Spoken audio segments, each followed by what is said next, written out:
All right, let's talk about Greenland. You probably picture a massive, remote island device, right?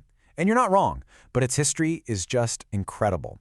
It's a story of survival, of people making a life in one of the toughest places on Earth, and it's also home to one of history's biggest mysteries. And that mystery is really what pulls you in.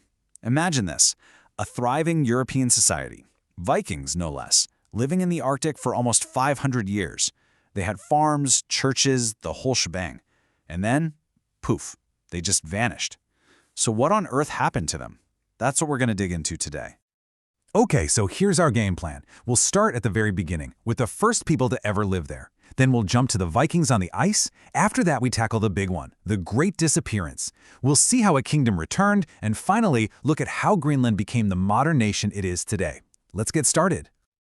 All right, Chapter 1, an Arctic saga begins. So before we even get to the Vikings, we need to get one thing straight. Greenland was not an empty land. For thousands of years, it was home to some of the most resilient people you can imagine. Its entire early history is this epic tale of different groups arriving and figuring out how to survive in a place that, let's be honest, pretty unforgiving. And look at this, it wasn't just one group that stuck around. We're talking about waves of migration from North America going back to 2500 BCE. You've got the Sakak culture, then the independence cultures up north, and later on, the Dorset people. It was like a succession of Arctic experts, each group learning from the last, constantly adapting their way of life to this incredibly harsh landscape. So, for thousands of years, this cycle continues. But then, a totally new group shows up, and they come from the other direction, from the east. We're talking, of course, about the Vikings, led by a guy with a pretty fearsome reputation, Erik the Red. Now, you gotta love the story behind the name. The sagas tell us Erik the Red wasn't just an explorer, he was a salesman. He'd been exiled from Iceland, for murder, by the way, so he needed to convince people to follow him to this new place. So what does he call this giant island of ice? Greenland. Why? Because as the sagas say, people would be more tempted to go there if it had a good name. It's gotta be one of the best marketing ploys in all of history, right? And you know what? It totally worked. People came. The Norse set up 3 big settlements, and at its peak, the population might have been as high as 10,000 people. They tried to live a European lifestyle, raising cattle and sheep, but they also had to adapt and hunt seals and caribou. The real key to their survival, though, was their connection to Europe. And that connection was built on one thing, walrus ivory. Those tusks were like gold, traded for all the stuff they couldn't get in Greenland, like iron tools and wood. And they made it work for a really long time. We're talking almost 500 years. They built stone churches, they ran farms, they maintained that trade link. But then, somewhere around the 1400s, the line goes dead. By the time anyone from Europe checks in again, they're just gone. The settlements are abandoned, total silence. This is the mystery we're here to solve. So, what happened to them? It's the million-dollar question. And the frustrating part, there's no single smoking gun. It wasn't one thing. Instead, what archaeologists and historians now believe is that it was a perfect storm, a whole bunch of things going wrong all at once. Okay, so let's break down the main theories. The big one, the prime suspect, is climate change. The world got colder. But that's not the whole story. It's tied into everything else. They struggled to adapt their hunting methods. Their trade with Europe started to dry up. The price of their main export, that walrus ivory, plummeted. And on top of all that, they were causing their own problems, like soil erosion. People used to think maybe they fought with the Inuit who were moving into the area, but honestly, there's just not much evidence for that. And we know about the climate change thanks to the ice itself. Scientists can drill these super deep ice cores that give us a perfect year-by-year record of the climate. It turns out the Vikings got lucky. They arrived during something called the medieval warm period, when things were, well, warmer. But then around the year 1300, the bottom drops out. The climate gets colder and colder and colder. It's the beginning of the Little Ice Age. And this is where it gets really interesting, because as things got colder, another group of people, the Thule, who are the ancestors of modern Inuit, were actually expanding south into Greenland. These guys were the absolute masters of the Arctic.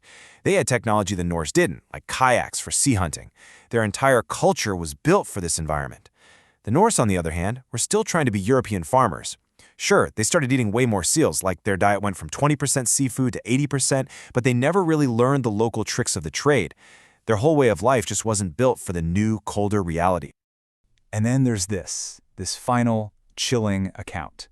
In the 1540s, more than 100 years after the last known contact, a ship gets blown off course and stumbles upon one of the old settlements. And there, they find the body of a Norseman, face down.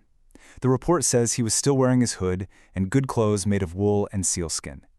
It's just a final, silent image of an entire world that had disappeared. So, for the next couple of hundred years, Greenland is left to the Inuit. But back in Europe, the story of the lost colony becomes a kind of legend. People wondered, are they still there? Did they survive? Finally, in the 1700s, Denmark-Norway decides it's time to find out. This missionary, Hans Egede, shows up in 1721. His mission? Find the descendants of those lost Vikings and convert them. But of course, he doesn't find any Norsemen. What he does find are the Inuit. And so, he pivots. He decides to stay and convert them instead. And this moment, right here, is the beginning of a whole new chapter, Danish colonization, which would completely reshape life for the people of Greenland. Okay, let's fast forward quite a bit into the 20th century, because this is when Greenland's role in the world changes, like, dramatically. It goes from being this forgotten, remote colony to being a place that is suddenly strategically vital to the world's biggest powers. And that shift is what puts it on the road to becoming its own nation. It really kicks off during World War II. When Denmark is occupied by the Nazis, Greenland is suddenly on its own, and its location is absolutely crucial for the Allies, for weather reports, for military bases. Then the Cold War starts, and its importance just explodes. The U.S. builds this huge airbase, Thule, as a front line of defense against Soviet bombers and missiles. All of a sudden, Greenland isn't just a big island of ice. It's a key piece on the global chessboard, and that gave the Greenlanders some serious leverage. And they used that leverage to push for more control over their own future. You can see the progression right here. In 1953, Denmark changes its status from a colony to a county.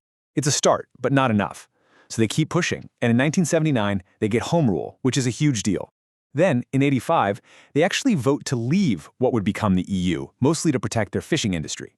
It's this steady march toward independence, culminating in the Self-Governance Act of 2009, which gives them even more power over their own affairs.